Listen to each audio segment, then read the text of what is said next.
Breakup जाबाय नामा? Breakup जाबाय नामा? गोसो गोरबो बायग्लिबाय नामा? बिखाया खामग्लिना थेर बेथेर जाबाय नामा? जिंगा दासि समा नोंखौ गुबुन सासे साबसिननि थाखाय सायख'ना दोनदों। समा नोंखौ गुबुन सासे साबसिननि थाखाय सायख'ना दोनदों। समा नोंखौ गावखौ मोनदांनोसो खाबु होदों।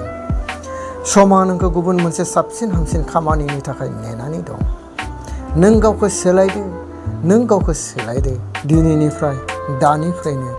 मानोना नों जायखौ फिननाय होनाय नङा समा बेनो फिननाय होगोन। नों जायखौ फिननाय होनाय नङा समा बेनो फिननाय होगोन। बिखाया खामग्लिदोंब्लाबो सिरि था। बिखाया खामग्लिदोंब्लाबो सिरि था। गोसो गोरबो थेर बेथेर जाबायब्लाबो सिरि था। खाराव माराव दाजा। नों दिनैनिफ्रायनो गावखौ सोलायदो।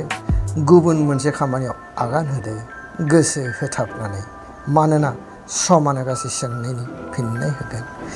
मानोना समानो गासै सोंनायनि फिननाय होगोन। नों जायखौ हास्थायदों बेजों नङा। नों जायखौ हास्थायदों बेजों नङा। जाय नोंखौ हास्थायदों बेजोंसो जा जर जुलि। मानोना बिसोर नोंखौ अनगोन मान होगोन। बिसोर नोंखौ अनगोन मान होगोन। नोंथाङा जुदि बे सनानि बड'लेण्ड चेनेलाव गोदान अब्ला बे चेनेलखौ आंगो लोगो खालाम, साबस्क्राइब खालाम। जिउआव सुखु गोजोनै थानायनि थार लामा मोननो हागोन। गोजोन्थों।